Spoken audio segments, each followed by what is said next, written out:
আসসালামু আলাইকুম প্রিয় দর্শক, স্বাগত জানাচ্ছি মুন নিউজ হাবের আজকের আয়োজনে। শুরুতেই সংবাদ শিরোনাম। প্রথমেই জানিয়ে দিব, গোপন অস্ত্রভাণ্ডার এখনও অক্ষত, ট্রাম্পের বক্তব্যের জবাবে ইরান। এবার জানিয়ে দিব, কাদিরভপন্থী চেচেন যোদ্ধারা ইরানের পাশে দাঁড়ালে যুদ্ধ কি নতুন মোড় নেবে। জানিয়ে দিব, যুক্তরাষ্ট্র ও ইসরায়েলে আরও ধ্বংসাত্মক হামলার হুঁশিয়ারি ইরানের। এবং সর্বশেষ জানিয়ে দিব, ইরান যুদ্ধ থামাতে মধ্যস্থতাকারীর ভূমিকায় কতটা সফল হবে চীন। এতক্ষণ শুনছিলেন সংবাদ শিরোনাম, এখন থাকছে বিস্তারিত। সাম্প্রতিক সময়ে মধ্যপ্রাচ্যে উত্তেজনা নতুন মাত্রা পেয়েছে। বিশেষ করে ডোনাল্ড ট্রাম্পের বক্তব্যের পর ইরান কঠোর প্রতিক্রিয়া জানানোয় পরিস্থিতি আরও জটিল হয়ে উঠেছে। ইরান স্পষ্টভাবে জানিয়েছে যে যুক্তরাষ্ট্র ও ইসরায়েলের ধারাবাহিক হামলার পরও তাদের কৌশলগত সামরিক সক্ষমতা অটুট রয়েছে। ইরানের সামরিক বাহিনীর খাতাম আল আনবিয়া কেন্দ্রীয় সদর দপ্তরের মুখপাত্র লেফটেন্যান্ট কর্নেল ইব্রাহিম জোলফাগারি দাবি করেন, যুক্তরাষ্ট্র যেসব স্থাপনায় হামলা চালানোর কথা বলছে সেগুলো প্রকৃতপক্ষে তেমন গুরুত্বপূর্ণ নয়। তিনি জোর দিয়ে বলেন, ইরানের মূল সামরিক উৎপাদন কেন্দ্রগুলি অত্যন্ত গোপনীয় স্থানে অবস্থিত, যেগুলোর অবস্থান সম্পর্কে যুক্তরাষ্ট্র বা তাদের মিত্রদের কোনো ধারণা নেই। তার এই বক্তব্য থেকে স্পষ্ট যে ইরান তাদের সামরিক কৌশলকে বহুস্তরীয় ও গোপনীয়ভাবে পরিচালনা করছে। গত কয়েক সপ্তাহ ধরে চলমান সংঘাতে উভয় পক্ষই ব্যাপক হামলা চালিয়েছে। বিভিন্ন সামরিক ঘাঁটি, ক্ষেপণাস্ত্র উৎক্ষেপণ কেন্দ্র এবং কৌশলগত স্থাপনাগুলো লক্ষ্য করে আক্রমণ হয়েছে। যদিও সাম্প্রতিক সময়ে ইরানের ক্ষেপণাস্ত্র হামলার মাত্রা কিছুটা কমেছে বলে ধারণা করা হচ্ছে, তবুও বিশ্লেষকদের মতে এটি কৌশলগত বিরতি হতে পারে, যেখানে ইরান তাদের শক্তি পুনর্গঠন করছে এবং বড় ধরনের পাল্টা আঘাতের প্রস্তুতি নিচ্ছে। অন্যদিকে হোয়াইট হাউসে দেওয়া ভাষণে ডোনাল্ড ট্রাম্প দাবি করেন যে 4 সপ্তাহের যুদ্ধে ইরান বড় ধরনের ক্ষতির সম্মুখীন হয়েছে। তিনি আরও বলেন, ইরানের ড্রোন ও ক্ষেপণাস্ত্র হামলার সক্ষমতা উল্লেখযোগ্যভাবে হ্রাস পেয়েছে। তবে এই দাবির বিপরীতে ইরান সরাসরি চ্যালেঞ্জ ছুড়ে দিয়ে জানায় তাদের সামরিক শক্তি এখনও অক্ষত রয়েছে এবং তারা যে কোনো সময়ে শক্তিশালী পাল্টা আঘাত হানতে সক্ষম। ট্রাম্প তার বক্তব্যে মধ্যপ্রাচ্যে যুক্তরাষ্ট্রের উপস্থিতির যৌক্তিকতা তুলে ধরেন। তিনি উল্লেখ করেন, যুক্তরাষ্ট্র এখন আর মধ্যপ্রাচ্যের জ্বালানির উপর নির্ভরশীল নয়, কিন্তু মিত্র দেশগুলির নিরাপত্তা নিশ্চিত করতে তারা সেখানে অবস্থান করছে। এ সময় তিনি সৌদি আরব, কাতার, ইউনাইটেড আরব আমিরাতস, কুয়েত এবং বাহরাইনকে ধন্যবাদ জানান এবং তাদের সুরক্ষার প্রতিশ্রুতি দেন। সবচেয়ে গুরুত্বপূর্ণ বিষয় হল, ট্রাম্প পুনরায় ঘোষণা করেন যে ইরানকে কখনোই পারমাণবিক অস্ত্র অর্জন করতে দেওয়া হবে না।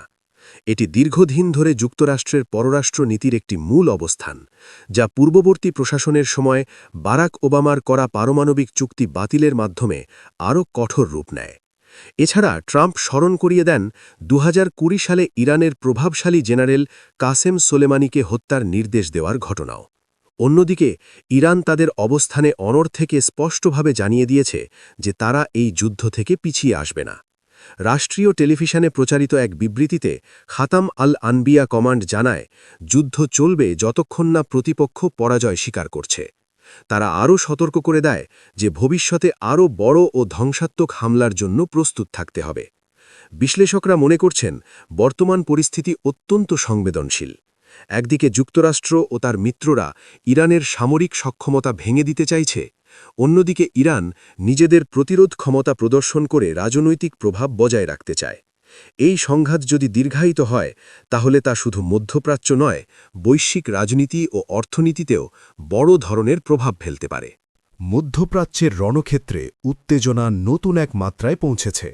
ডোনাল্ড ট্রাম্প যখন ইরানে সম্ভাব্য গ্রাউন্ড অপারেশন বা স্থল অভিযানের ইঙ্গিত দিচ্ছেন, ঠিক তখনই পরিস্থিতি আরও জটিল করে তুলেছে রাশিয়ার চেচেন প্রজাতন্ত্রের এক বিস্ফোরক ঘোষণা। রামজান কাদিরভের অনুগত আধা সামরিক বাহিনী জানিয়ে দিয়েছে, যুক্তরাষ্ট্র যদি ইরানে সরাসরি স্থলবাহিনী মোতায়েন করে, তাহলে তারা তেহরানের পক্ষে যুদ্ধক্ষেত্রে নামতে প্রস্তুত। এই ঘোষণাটি শুধু একটি রাজনৈতিক বক্তব্য নয়, বরং এটি আন্তর্জাতিক কূটনীতি ও সামরিক সমীকরণে বড় ধরনের পরিবর্তনের ইঙ্গিত বহন করছে। দীর্ঘদিন ধরেই রাশিয়া ও ইরানের মধ্যে সামরিক ও গোয়েন্দা সহযোগিতা রয়েছে, তবে চেচেন যোদ্ধাদের সরাসরি যুদ্ধে অংশগ্রহণের সম্ভাবনা নতুন করে উদ্বেগ তৈরি করেছে পশ্চিমা বিশ্বে। কারণ চেচেন বাহিনী তাদের কঠোর প্রশিক্ষণ, গেরিলা যুদ্ধ কৌশল এবং উচ্চ মনোবলের জন্য আন্তর্জাতিকভাবে পরিচিত। বিশ্লেষকরা বলছেন, যদি এই বাহিনী বাস্তবে ইরানের পক্ষে যুদ্ধে অংশ নেয় তাহলে সংঘাতের চরিত্র সম্পূর্ণ বদলে যেতে পারে। এতে যুদ্ধ কেবল 2 বা 3 দেশের মধ্যে সীমাবদ্ধ থাকবে না, বরং এটি একাধিক আঞ্চলিক ও বৈশ্বিক শক্তির সংঘাতের রূপ নিতে পারে। বিশেষ করে যুক্তরাষ্ট্রের জন্য এটি বড় ধরনের সামরিক চ্যালেঞ্জ হয়ে দাঁড়াতে পারে। মার্কিন সিনেটের ফরেন রিলেশনস কমিটির সদস্য ক্রিস মার্ফি ইতোমধ্যেই সতর্কবার্তা দিয়েছেন। তিনি বলেন, ট্রাম্প প্রশাসন যদি ইরানে স্থল অভিযান শুরু করে তাহলে শত শত আমেরিকান সৈন্য নিহত হওয়ার আশঙ্কা রয়েছে। তার মতে, চেচেন যোদ্ধাদের মতো অভিজ্ঞ ও যুদ্ধকুশলী বাহিনী যদি ইরানের পাশে দাঁড়ায় তাহলে যুক্তরাষ্ট্রের জন্য এই অভিযান ভয়াবহ বিপর্যয়ে পরিণত হতে পারে। এদিকে ইতোমধ্যেই যুক্তরাষ্ট্র ও ইসরায়েল যৌথভাবে অপারেশন এপিক ফিউরি এবং অপারেশন রাইজিং লায়ন নামে সামরিক অভিযান শুরু করেছে। এই অভিযানে ইরানের বিভিন্ন সামরিক স্থাপনা, ক্ষেপণাস্ত্র কেন্দ্র এবং কৌশলগত ঘাঁটিগুলো লক্ষ্যবস্তু করা হচ্ছে। যদিও যুক্তরাষ্ট্র দাবি করছে তারা ইরানের সামরিক সক্ষমতা অনেকটাই দুর্বল করে ফেলেছে, তবুও তেহরান এখনও পাল্টা আঘাত হানার ক্ষমতা ধরে রেখেছে। এই পরিস্থিতিতে চেচেন বাহিনীর সম্ভাব্য অংশগ্রহণ যুদ্ধকে আরও দীর্ঘায়িত ও জটিল করে তুলতে পারে। এটি সরাসরি যুক্তরাষ্ট্র রাশিয়া উত্তেজনাও বাড়িয়ে দিতে পারে, যদিও মস্কো এখনও আনুষ্ঠানিকভাবে এ বিষয়ে কোনো অবস্থান স্পষ্ট করেনি। তবে আন্তর্জাতিক রাজনীতিতে প্রায়ই দেখা যায় প্রত্যক্ষভাবে না জড়িয়ে পরোক্ষভাবে প্রভাব বিস্তার করা হয়, যা এখানে ঘটতে পারে। বিশ্লেষকরা আরও বলছেন, এই সংঘাত যদি বিস্তৃত আকার ধারণ করে তাহলে মধ্যপ্রাচ্যের জ্বালানি বাজার, বৈশ্বিক অর্থনীতি এবং আন্তর্জাতিক নিরাপত্তা ব্যবস্থায় বড় ধরনের প্রভাব পড়বে। বিশেষ করে মিডল ইস্ট অঞ্চলের অস্থিতিশীলতা বিশ্বজুড়ে জ্বালানি সরবরাহে বিঘ্ন ঘটাতে পারে। সব মিলিয়ে বর্তমান পরিস্থিতি অত্যন্ত স্পর্শকাতর ও ঝুঁকিপূর্ণ।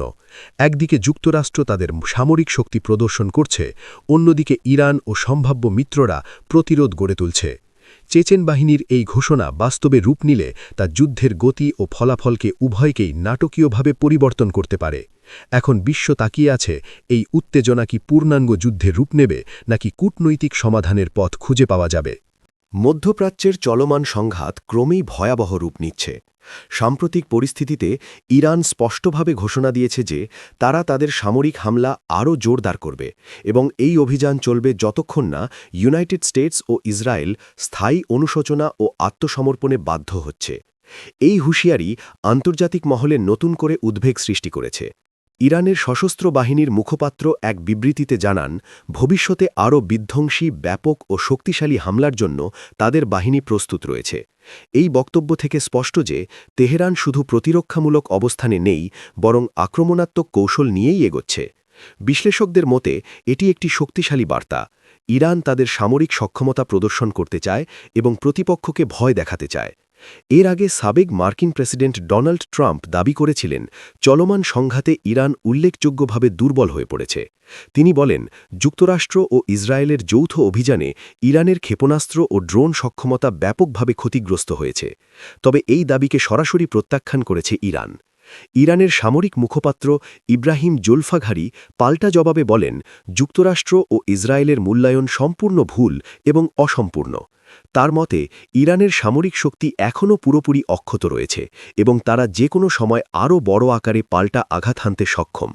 তিনি আরও উল্লেখ করেন, ইরানের সামরিক স্থাপনাগুলোর একটি বড় অংশ গোপন স্থানে অবস্থিত, যেগুলি এখনও অক্ষত রয়েছে। গত 28শে ফেব্রুয়ারি থেকে যুক্তরাষ্ট্র ও ইসরায়েল অপারেশন এপিক ফিউরি এবং অপারেশন রাইজিং লায়ন নামে সামরিক অভিযান শুরু করে। এই অভিযানে ইরানের বিভিন্ন সামরিক ঘাঁটি, ক্ষেপণাস্ত্র উৎক্ষেপণ কেন্দ্র এবং কৌশলগত স্থাপনাগুলো লক্ষ্যবস্তু করা হয়। যদিও এই হামলায় কিছু ক্ষয়ক্ষতি হয়েছে বলে ধারণা করা হচ্ছে, তবুও ইরান তাদের প্রতিরোধ ক্ষমতা বজায় রেখেছে বলে দাবি করছে। তবে আপনার দেওয়া তথ্য অনুযায়ী এই সংঘাতে ইরানের সর্বোচ্চ ধর্মীয় নেতা আলী খামেনেই নিহত হয়েছেন বলে উল্লেখ করা হয়েছে। এটি একটি অত্যন্ত বড় ও গুরুতর দাবি। বাস্তবিক দৃষ্টিকোণ থেকে এমন ঘটনার সত্যতা আন্তর্জাতিকভাবে নিশ্চিত না হওয়া পর্যন্ত এটি অত্যন্ত সংবেদনশীল এবং যাচাইযোগ্য তথ্য হিসেবে বিবেচিত হয়।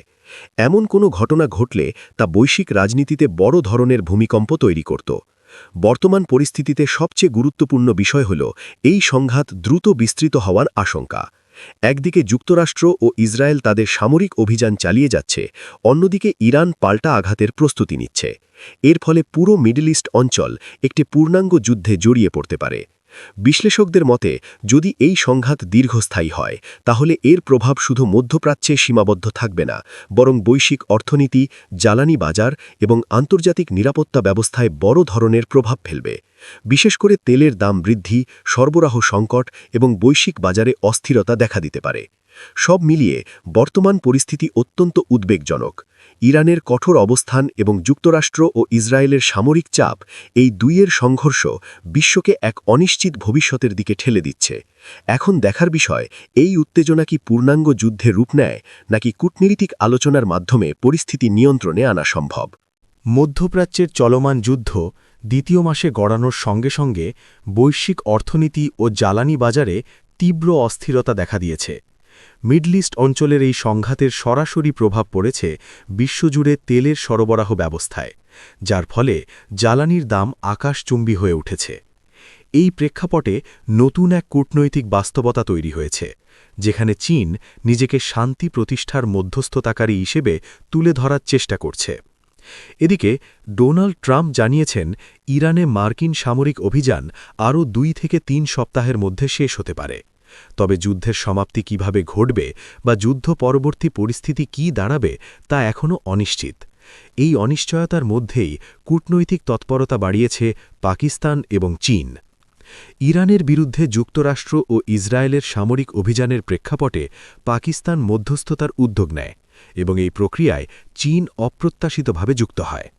2 দেশ মিলে একটি 5 দফা শান্তি পরিকল্পনা প্রস্তাব করেছে, যার মূল লক্ষ্য যুদ্ধবিরতি কার্যকর করা এবং বিশ্ব বাণিজ্যের জন্য অত্যন্ত গুরুত্বপূর্ণ স্ট্রেইট অব হরমুজ পুনরায় খুলে দেওয়া। হরমুজ প্রণালী বিশ্বের অন্যতম গুরুত্বপূর্ণ জ্বালানি পরিবহন পথ। এটি বন্ধ হয়ে গেলে বিশ্বব্যাপী তেলের সরবরাহে বড় ধরনের সংকট সৃষ্টি হয়। তাই এই প্রণালীর নিরাপত্তা নিশ্চিত করা এখন বৈশ্বিক অগ্রাধিকারের বিষয় হয়ে দাঁড়িয়েছে। চীনের এই কূটনৈতিক সক্রিয়তার পেছনে রয়েছে তার নিজস্ব অর্থনৈতিক স্বার্থ। বিশ্বের সবচেয়ে বড় অপরিশোধিত তেল আমদানিকারক দেশ হিসেবে চীনের জন্য জ্বালানি সরবরাহের স্থিতিশীলতা অত্যন্ত গুরুত্বপূর্ণ। যদিও বেইজিংয়ের কাছে কয়েক মাসের জ্বালানি মজুদ রয়েছে, তবুও দীর্ঘমেয়াদী সংকট তাদের অর্থনীতির জন্য বড় হুমকি হয়ে উঠতে পারে। চীনের প্রেসিডেন্ট শি জিনপিং বরাবরই বৈশ্বিক স্থিতিশীলতার উপর গুরুত্ব দিয়েছেন, কারণ চীনের অর্থনীতি মূলত রপ্তানি নির্ভর। বৈশ্বিক বাজারে অস্থিরতা তৈরি হলে চীনের শিল্প ও উৎপাদন খাত মারাত্মকভাবে ক্ষতিগ্রস্ত হতে পারে। বিশেষজ্ঞদের মতে, জ্বালানির উচ্চ মূল্য শুধু পরিবহন খরচ বাড়ায় না, বরং উৎপাদন ব্যয়ও বহুগুণ বাড়িয়ে দেয়। প্লাস্টিক, ইলেকট্রনিক্স, বৈদ্যুতিক গাড়ি, সেমিকন্ডাক্টর সহ অসংখ্য শিল্প খাত এর দ্বারা প্রভাবিত হয়। ফলে বিশ্ব অর্থনীতির গতি কমে গেলে চীনের রপ্তানি খাতেও ধাক্কা লাগবে। এছাড়া গত কয়েক বছরে মধ্যপ্রাচ্যের সঙ্গে চীনের অর্থনৈতিক সম্পর্ক উল্লেখযোগ্যভাবে বেড়েছে। বিশেষ করে সৌদি আরব, সংযুক্ত আরব আমিরাত সহ বিভিন্ন দেশে অবকাঠামো, জ্বালানি ও পানি শোধন প্রকল্পে চীনের বিনিয়োগ বৃদ্ধি পেয়েছে। ফলে এই অঞ্চলের স্থিতিশীলতা এখন চীনের জন্য কৌশলগত প্রয়োজন।